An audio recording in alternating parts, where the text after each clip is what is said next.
F-35와 수호이 57의 대결이에요. 이들은 각각 현재 현역으로 사용되고 있는 미국과 러시아의 제트 전투기죠. 둘이 싸우면 누가 이기게 될까요?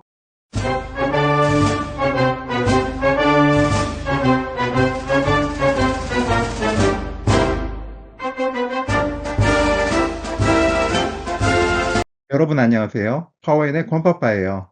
오늘 제가 소개할 내용은 바로 F-35와 수호이 57의 대결이에요. 이들은 각각 현재 현역으로 사용되고 있는 미국과 러시아의 제트 전투기죠. 둘이 싸우면 누가 이기게 될까요? 오늘 그 해답을 구해보려 해요. 기본적으로 F-35는 우리와도 관련이 깊은 비행기예요. 왜냐하면 현재 한국 공군이 A형을 39기 가지고 있기 때문이죠. 원래 2018년부터 받기 시작해서 모두 40대를 샀는데 2022년 1월에 한 대가 비행 중 쇠와 부딪혀 랜딩기어도 내리지 못한 채 동체 착륙을 했어요. F-35의 제작사 로키드 마틴은 이 기체의 수리비가 새로 사는 것보다 더 크다는 판단을 내렸고요. 결국 한 대는 없어지고 만 거죠. 한국 공군은 2028년까지 F-35A 20대를 추가 도입할 예정이에요. 즉 그때까진 모두 59대가 되겠죠. 제트 전투기 얘기를 할 때 몇 세대 하는 거 들어보셨죠? 이게 헷갈리는 게 모두가 동의하는 기준이 사실 없어요. 사람이나 단체마다 다른 잣대를 가지고 있다는 얘기죠. 그래도 대체로 1세대는 아음속, 그러니까 최고 속도가 소리보다 느린 거, 2세대는 초음속, 3세대는 폭격도 가능한 다목적으로 구분해요. 4세대는 조금 애매한데 대략 1970년대를 기준으로 fly by wire, 즉 아날로그 전기 회로로 비행기의 방향타 등을 제어하는 등 항공전자장비의 성능이 그 이전보다 비약적으로 좋아진 걸 가리키지요. 오늘날 세계 각국에서 기본적으로 사용 중인 전투기들은 최소한 4세대는 돼요. 5세대는 4세대에 스텔스 성능이 추가된 거고요. 아직 제대로 된 실물은 없지만 6세대 얘기도 안 할 수는 없겠죠. 6세대의 특징으로 온갖 좋다는 거 다 얘기되고 있어요. 심지어 지향성 에너지 무기, 즉 레이저 빔까지 나오죠. 하지만 결정적인 건 인공지능으로 비행하는 무인기라고 보면 될 것 같아요. 이게 현재 사용되고 있는 드론과 다른 점은 드론이 원격으로 사람에 의해 조종되는 거라면 6세대는 자기 판단으로 공격도 할 수 있다는 점이겠죠. 지난 3월엔 보잉이 F-47이라는 6세대 전투기를 양산할 거라고 도널드 트럼프가 발표했어요. 47이라는 숫자는 많은 사람들에게 의아하게 들렸는데 왜냐하면 노스롭 그럼만이 2000년대 초반부터 개발해온 무인 공격기 X-47이 생각나서였죠. 회사가 다르잖아요. 아사히 신문에 의하면 트럼프가 일본 총리 이시바 시게루에게 전화해 F-47을 얘기하며 47이 좋은 숫자라는데 동의하냐고 물었다고 해요. 미국 공군참모총장 데이빗 얼비는 F-47의 숫자엔 47대 대통령인 트럼프의 역할을 인정하는 의미도 있다고 시인했어요. 지난 8월 19일엔 4년 임기 중 아직 2년이 남은 얼빈이 은퇴한다는 뉴스가 나왔고요. 스트레스가 무슨 말인지는 대충 짐작하시죠? 원래 이 단어의 뜻은 도둑질이었어요. 훔친다를 의미하는 스틸의 명사였던 거죠. 마치 치유하다는 뜻의 힐에서 건강을 뜻하는 헬스가 나온 거와 똑같은 원리였어요. 스텔스의 새로운 뜻이 생긴 건 1970년대였어요. 미국은 베트남전에서 1974년에 빠져나올 때까지 북베트남의 소련제 지대공 미사일과 방공망에 적지 않은 피해를 입었어요. 또 1973년 4차 중동전에서 이스라엘군은 18일 만에 모두 109대의 비행기를 잃었죠. 특히 6년 전의 3차 중동전과 비교하면 이스라엘군의 항공기 손실은 충격 그 자체였어요. 만약 나토가 바르샤바 조약기구와 전면전을 벌이는데 4차 중동전의 손실 교환비로 주고받으면 2주 만에 나토는 모든 항공기를 잃게 될 터였죠. 당사자라 할 수 있는 미국 공군의 생각은 어땠을까요? 미국 공군은 적의 레이더를 먹통으로 만드는 전자전만 잘하면 문제될 게 없다는 입장이었어요. 그건 좋게 보면 불굴의 투지지만 나쁘게 보면 대책이 없는 거나 다름없었죠. 왜냐하면 북베트남을 폭격하는 기간 동안에 미국은 폭격기 한 대당 평균 4대의 전자전기를 붙였거든요. 그럼에도 일례로 1972년 12월 라인베커2 작전 동안 고작 4일 만에 11대의 B-52 스트라토 포트리스가 격추됐어요. 어찌할 바를 모르고 헤매던 미국 내에서 총대를 맨 건 미국 국방부 산하의 달파였어요. 1958년 소련의 인공위성 스푸트니크 쇼크 때 신설된 조직인 달파는 쉽게 말해 미군의 첨단 무기 개발을 이끄는 조직이었죠. 1974년 달파는 레이더에 잘 잡히지 않는 공격기의 개발을 전술항공기를 만드는 5개 미국 회사에 요청했어요. 스텔스라는 단어를 그런 의미로 처음 쓴 건 바로 달파의 해당 프로그램 매니저였죠.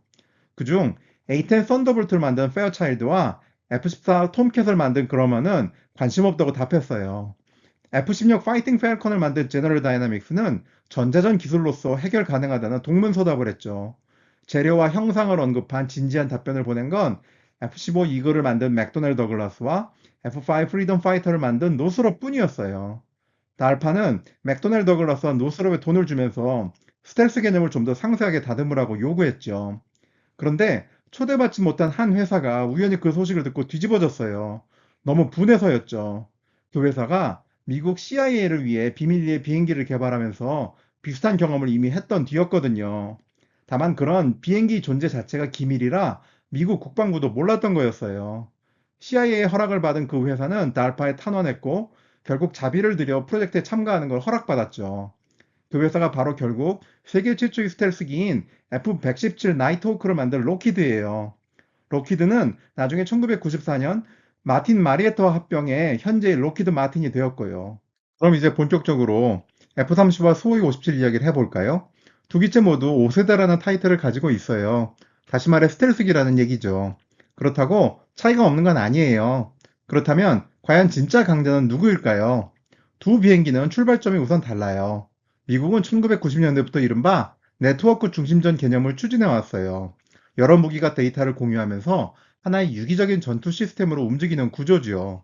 쉽게 말해 개별 항공기의 성능이 극대화된 건 아니라는 얘기이기도 해요. 반면 러시아는 전통적인 공중기동전 우위의 철학을 유지해 왔어요.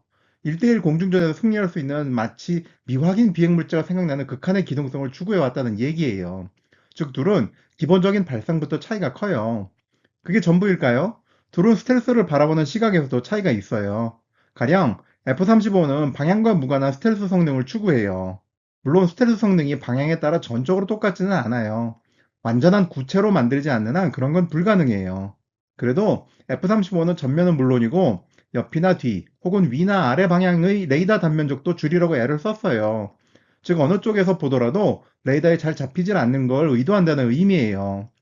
SE57은 그 정도는 아니에요. SE57이 중요하게 여기는 건 앞쪽에서 봤을 때의 스텔스 성능이에요. 이 또한 전투기 간의 공중전을 염두에 둔 선택이라고 볼 수 있어요. 가령 후방의 레이더 단면적을 줄이는 건 가시범인의 도그파이트에서 별 의미가 없을 수 있거든요. 그때 문제가 되는 건 꽁무니에서 배출되는 열시도니까요. 그래서 이야기한 두 가지 차이는 어떤 식으로 공중전을 벌이려고 하는가와도 관계가 있어요. F-35의 기동 능력은 사실 4세대 전투기보다도 못할지 몰라요. 적어도 낫다고 얘기할 수 있는 근거는 많지 않아요. F-35는 상대의 꼬리를 무는 전형적인 공중전을 벌이기보다는 상대가 레이더로 보지 못하는 거리에서 미사일을 쏘고 빠져나가겠다는 입장이에요. 엎치락 뒤치락 가는 개싸움을 할 생각이 없으니 격추될 일도 없다는 거죠. SE57은 더더덜도 말고 개싸움을 할 생각인 거예요. 정면으로 마주했을 때는 최소한 불리한 입장에 놓이지 않으면서 막강한 운동 능력으로 적기를 잡겠다는 거죠. SE57은 사기적인 움직임을 가능하게 하는 추력 편향 노즐이 장착돼 있고 F-35가 할 수 없는 슈퍼 크루즈, 즉 초음속 순항을 할 수 있어요. 초음속 순항이란 연료 소모가 극심한 애프터 버너를 켜지 않고도 초음속으로 비행할 수 있는 걸 말해요. 배치된 현황에서도 차이가 있어요.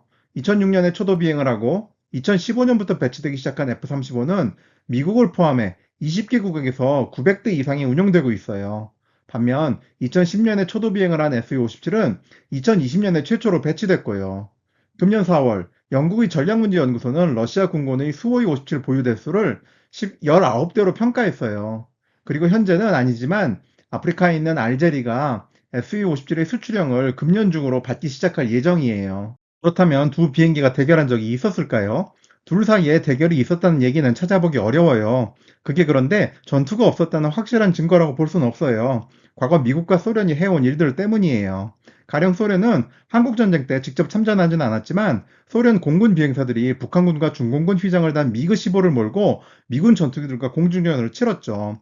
대위 니콜라이 스티아기는 1951년 4월부터 1952년 2월까지 F-86 세이버 15대, F-84 썬더젯 3대, P-80 슈팅스타 2대, 영국의 글로스턴 미티어 2대를 격추했다고 알려졌죠. 스티아기의 격추 기록은 한국전쟁 동안 F-86 세이버를 몰며 16대의 미그 15를 격추한 미국 공군 대위 조지프 맥커넬보다 6대가 더 많았어요. 미국도 크게 다르진 않아요. 일례로 프로젝트 다크진, 즉 어두운 유전자를 들 수 있죠. 프로젝트 다크진은 팔라비가 이란의 왕이던 1960년대와 70년대에 소련의 방공망을 시험하려고 미국 공군 비행사가 이란군 라운드를 단 F4와 F5를 조종해 소련 영공을 침투하던 임무였죠. 그 과정에서 격추된 미군 조종사가 소련군에 잡히기도 했고요.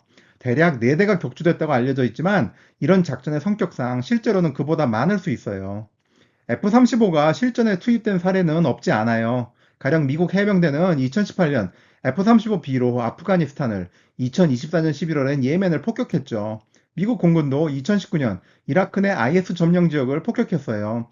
이스라엘군도 팔레스타인, 예멘, 이란을 공습할 때 F-35를 투입해왔죠. 이란 관영 매체는 쇠대의 이스라엘군 F-35를 격추했다고 주장해요.